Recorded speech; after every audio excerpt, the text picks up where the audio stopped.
Joining me on the telecast today is Mr. Sanjeev Kapoor. He is a celebrity chef and a restaurateur. Thank you very much, Mr. Kapoor, for joining me on the telecast. And, I would like to ask you about your experiences when you had the opportunity to meet and interact with Mr. Ratan Tata. So I think first and foremost, very apt topic and subject.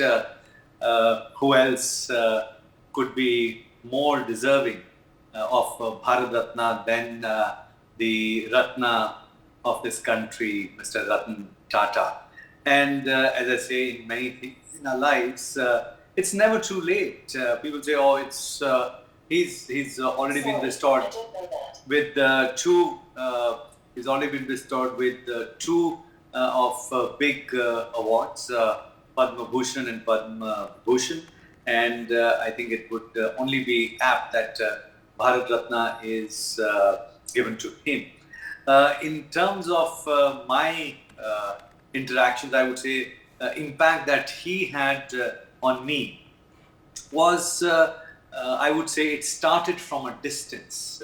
It started from a distance when I saw him sitting in a park. Actually, it was at United Services Club in Mumbai. And I was there, and that was the time that I had started to get a bit of fame, and I didn't know what to do with that fame. And there were different kinds of advice that was coming my way. It was something which was, "Oh, you cannot do this, you cannot dress like this, you cannot drive like this, you need this kind of a car, this is where you should be seen, this is where you should not be seen, this is how you would live your life." And I was not comfortable with most of the things. I just wanted to be myself the way I am. I didn't want to change anything. But there was too much of pressure. And while I was going through this, one day in the evening, I saw him sitting, Mr. Ratan Tata, sitting on a bench, playing with a dog. Not sure whether it was his dog or not. And he was already the chairman of Tata Group. And I saw him, and he was sitting there playing, completely calm. There was no security around him. There was no fuss. There was nothing. He was just in his own world. And he was a big man back then also. And when I saw that, I just... everything was solved for me. There was no confusion. I didn't have to ask him for advice, because just by looking at him, the way he was carrying himself, and he was so happy, I said, "Oh, what was this all this fuss about me getting something, going somewhere, becoming famous?" So I would say that my impact, I would say his impact on me was started from a distance, and I think that's the real thing. When people, without talking to you, when they can influence you in a big way. And actually, before that also, right from my childhood, my father would say, because he was a banker and he would invest in shares and all. And as kids, we didn't understand anything about shares and all. We'd say, "Jab bade ho gaye na, if you have to invest, Tata's mein invest karna." So Tata's was a name, but there was no face. We didn't know. So the first face that got associated for me was Tata's. And as luck would have it, there are many firsts in my life with Tata. So first big impact as I started to become famous was with Mr. Ratan Tata's impact on me. My first ad that I got was Tata Salt. First new car that I bought was a Tata car, a Tata Indica car.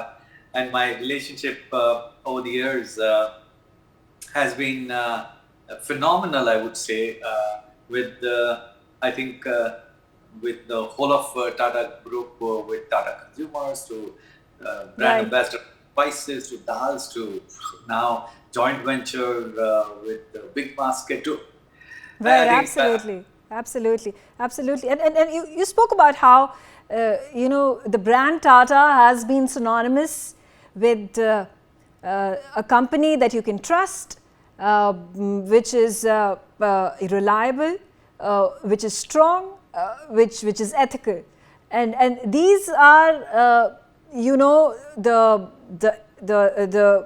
ground rules that had been built by Tata and Ratan Tata being at the helm. And I think every child in the country has grown with these things in mind when they listen about Tata or read about Tata. And why do you think these qualities were so ingrained in creating the brand Tata, which is not just a brand that is known across the country, but it is a global entity. that's true. I think, see, these are values, are not something that you work on. They just, they are who you are, they define you. And I think you definitely talked about trust and humility. And these are, because brands somewhere, they believe that to stand out, sometimes they have to be arrogant. But you can be world leader and not arrogant. You can do things in a very compassionate way, and that compassion as a value. So I think what Ratan Tata gave the world, gave a global vision, and that global vision is not limited to just his company. It is how the world then starts to look at India, and India's view of the world, that, oh, if they can do, we can do as well. If foreign companies can be bought over by Indian companies, by Indians, we can also do business like this. And all that in a ethical way, and the compassion, where you are looking at value of human, value of all living creatures, value of because I work in the food department in Tata Consumer, very closely I work with them. So how sustainability is important. We've been talking of millets, and I remember I had done a world record for World Food India when it started in 2017, where I made a khichdi, created a world record with a khichdi made with millets. And I spoke to Tata, and I said, you know what, we need to make sure that this reaches all homes. And this, remember, 2017 was not 2024. By that time, millet was not that big. Millet was just beginning. It was very, very small. The mind space it was occupying in consumers' mind was very less. And sure enough, within 3 months, a new product was launched. And I said, would it sell? They say, but it is our responsibility. We have to make sure that people start consuming millets more. It is good for us. It's sustainable. And look at a report that came yesterday, where Indian way of eating is the most sustainable way in the world, right? So I've seen that whole journey, and I can say that it's something which not only all Indians are proud of, not all Indians would love to emulate, but it is for the world to consume. It is for world to imbibe. It is for the world to learn from.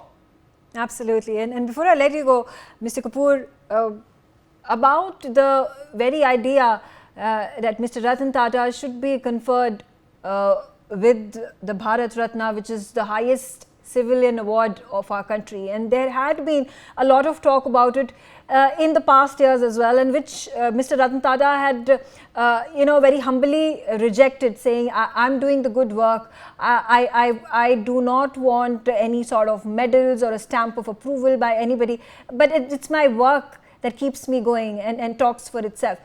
Today, then, when we try to gather the momentum to reach out to the authorities, to the government of India, that he is in its truest sense the Ratna of the country. What message is it that you would send out to the government of India? I think first and foremost, in last 2 days, the love that we have seen towards him by one and all, not only from Indians, from people all across the world.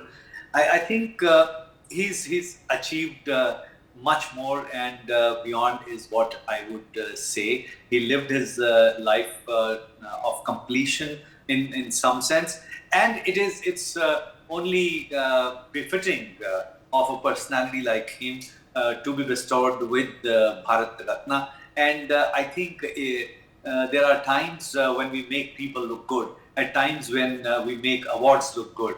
I think this is the time to make award look good. For more such videos, subscribe to the NewsX YouTube channel, hit the bell icon.